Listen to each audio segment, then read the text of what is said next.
Hello বন্ধুরা, চলে এসেছি নতুন একটা কাজ নিয়ে তোমাদের সঙ্গে শেয়ার করতে।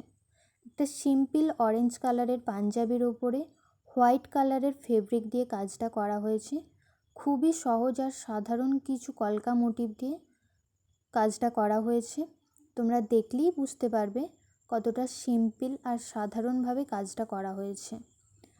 প্রথমবার পাঞ্জাবির ওপর কাজ করলাম, তাই তোমরা জানিও যে এই কাজটা তোমাদের কেমন লেগেছে।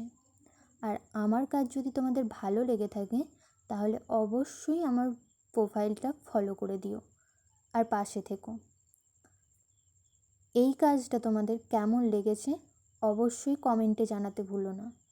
আর আরও ভালো ভালো কাজ যেন তোমাদেরকে দিতে পারি তার জন্য একটু পাশে থেকো, একটু সাপোর্ট করো।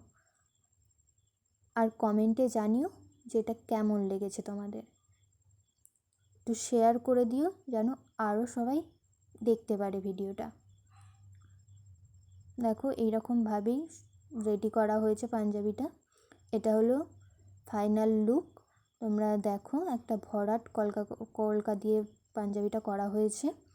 একটা মিষ্টি দুর্গা ঠাকুরের মুখ করা হয়েছে। তোমরা দেখে জানিও যে কেমন হয়েছে। টাটা।